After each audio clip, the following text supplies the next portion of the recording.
So when we last left off, we were talking about summation of geometric series, which take on this form, okay? One thing that we learned to distinguish, this will come up very shortly, is there's a big difference between the geometric series where the R value, the ratio, common ratio is greater than 1, and when the R value is less than 1. Obviously, you can see the impact that's going to happen here in the denominator, but it's significantly more so, and we have to do a little development before we can discuss that in any great detail, but hopefully we can get to that in this video. So we saw in the last video how we can express our series in this sigma notation. So the sigma notation, sigma simply means sum, okay? This, as we saw in this, 2 plus 4 plus 6 plus 8 is hopefully easily identified as a arithmetic series, and of course we can find the sum used in the appropriate formula. The condensed, what we call the sigma notation, looks at this series of numbers as a function. The function, which is generated by this formula, 2k, and the input values are the domain of the function, essentially, are k values running from the bottom value here of k equaling 1 to the top value here of k equaling 5. So that's what's explained here, and that is to say 2 times 1 plus 2 times 2 all the way out to 2 times 5, and then the sum of all those. Of course, the k value can start at 0, at 1, or any number you want. The top value is generally referred to as the n value, so that this is the nth term that's generated, okay? And that can go as large as you want, and in some cases to infinity, as we will see momentarily, okay? This is another sigma notation. This one we should hope, if you generate out the first terms, would be tagged as a geometric series where each term is twice the preceding term, okay? Each term is twice the preceding term, and applying the formulas as indicated up here would give you a sum of 126, okay? We're going to just talk about a couple other series. There's a series called the harmonic series. The harmonic series gets its name exactly from harmony and the overtone series of vibrating strings in music. So it's no small wonder it's called a harmonic series. So, and that is generated by the function 1 over k, where again k is running from the bottom value of 1 to an upper value of n, where n is the nth term. So the expansion looks like, okay, 1 plus a half plus a third, all the way out to the last term being 1 over n, the preceding term being 1 over n minus 1, the one preceding that would be 1 over n minus 2, so on and so forth. Here's another interesting series, and this is what's called an alternating series. And if you can just imagine, for the time being, it's nothing more than k. We'll just block out this -1 to the k for the time being. The value of k would just generate 1 plus 2 plus 3 all the way up to 10. The -1 to the power k, of course, is giving us alternating signs, minus, plus, plus, minus. Of course, we could kick this off with a positive value if we started this at 2 per se, okay? But then we'd have to modify this. So there's some wiggle room with that, and we'll play with that. There's what we call an infinite series, and a lot of times it's all we're going to be interested in higher mathematics is infinite series, where there's no upper bound here. As we indicated here, this was the upper bound of 10, okay? Here was the upper value of n, kind of a flexible value. Well, here the upper value is going to be infinity. Now, of course, if you generate 1 over 2, k minus 1, okay, and you might ask, why do we go to an exponent of k minus 1? Well, that's so that we could get, okay, this to the 0 power to produce the first number being 1. Now, we could have just kept that at k and started the kicker off at at 0, I guess that would have generated the same thing, okay?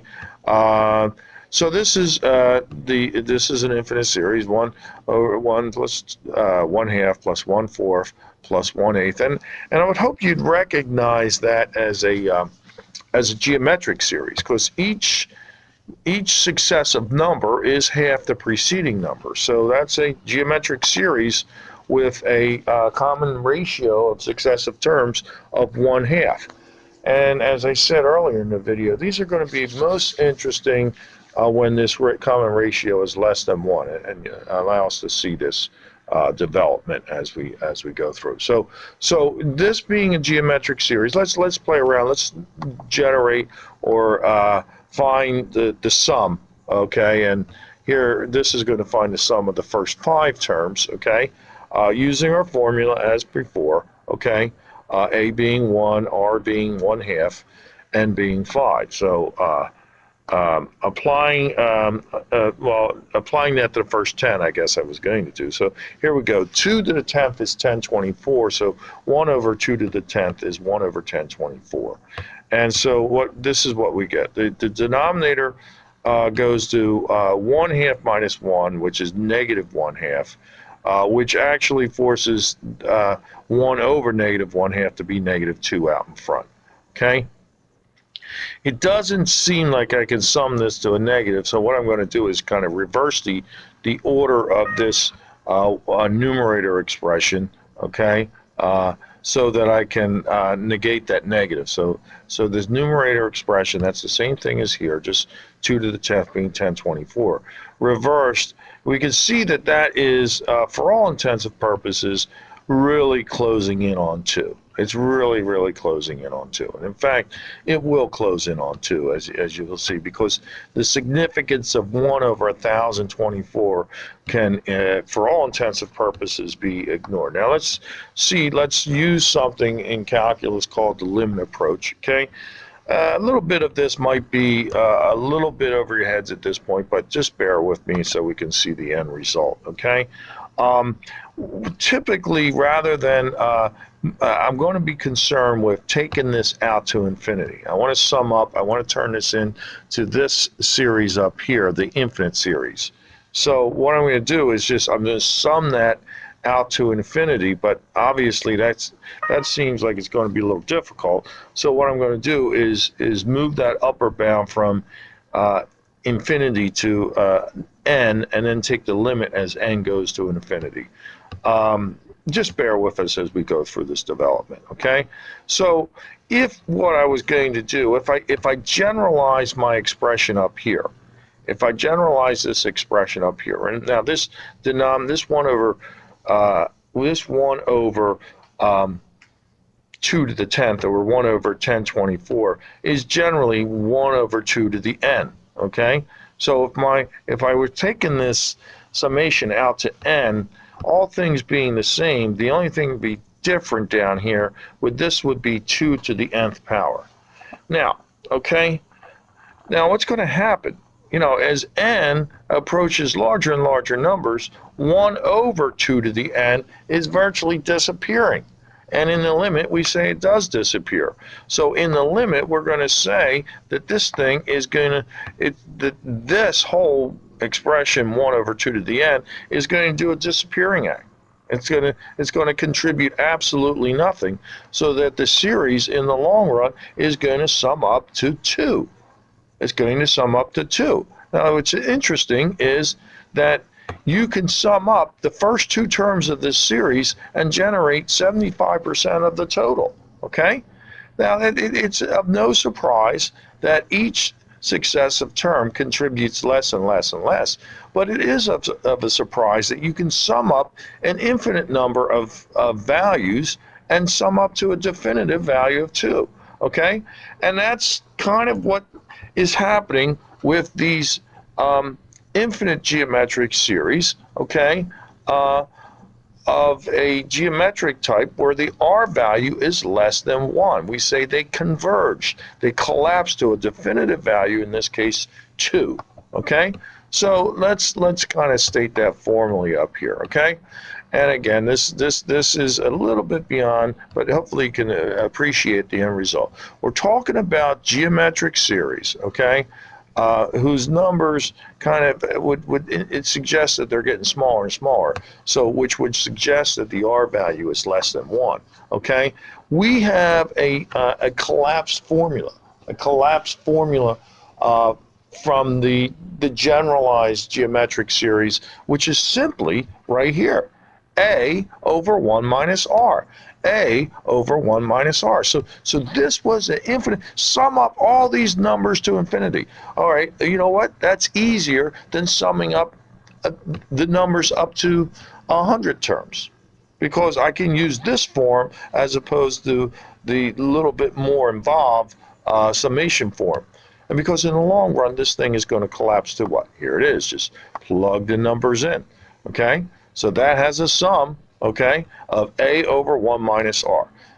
A is 1, R is a half. The summation of infinitely many terms from this infinite geometric series will be exactly 2. Let's do another one, okay? Here is an infinite geometric series, 2/3 k to the negative first, summation from k equals 1 to infinity, okay? Looking at the terms, okay, 2/3 plus 2/3 to the 0, which is 1, plus 2/3 to the first, which is 2/3, okay? Or alternately, yes, we can see here 1 plus 2/3 plus 4/9 plus 8/27, so on and so forth, okay? Look at this, the amazing thing, okay? It is identified as a geometric series. Every number is 2/3 of the preceding number. Every number is 2/3 of the preceding number. So therefore, it's a geometric series, okay? Obviously, the first term is 1. The common ratio is 2/3. Okay, we're doing an infinite summation. The infinite summation uses this very simple formula, A over 1 minus R. That being the case, A is 1, R is 2/3. The summation, drum roll please, A over 1 minus R, 1 over 1 minus 2/3, 1 over 1/3, equaling 3. The summation of infinitely many terms from this geometric series is exactly 3. Easier to sum up infinitely many than it is to sum up 100 or even 10. There you have the wonders of infinite series, which converge through this formulation for geometric variety when R is less than 1, using the simple formula A over 1 minus R is the infinite summation. We'll come back with another video on some other series for you. That's